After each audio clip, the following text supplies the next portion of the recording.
प्रियंका चतुर्वेदींचं मुख्यमंत्र्यांसंदर्भात वादग्रस्त वक्तव्य. एकनाथ शिंदे गद्दारच राहणार असं प्रियंका चतुर्वेदी म्हणतात.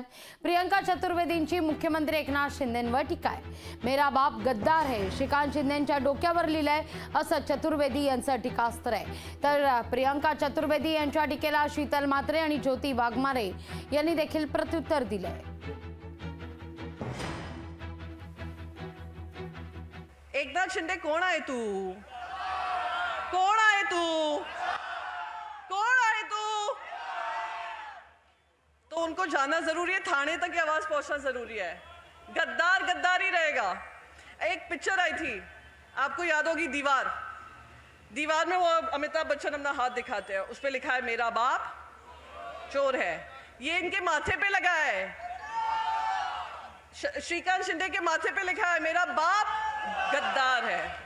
प्रियंका चतुर्वेदींनी गद्दारीवरती बोलणं म्हणजे मी नाही त्यातली आणि कडी लावा आतली हा प्रकार. प्रियंका चतुर्वेदी राज्यसभेच्या तिकिटासाठी काँग्रेस सोडून तुम्ही शिवसेनेमध्ये आलात आणि तुम्ही असं काय योगदान दिलं माहिती नाही की उद्धव साहेबांनी तुम्हाला लगेच तिकीट दिलं.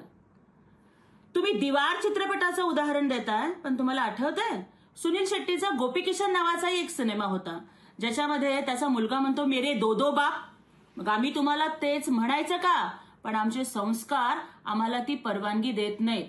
प्रिय चतुर्ताई, आपण खासदारकी कशी मिळवलेली आहे हे खरं तर तुम्ही लोकांना सांगितलं पाहिजेत.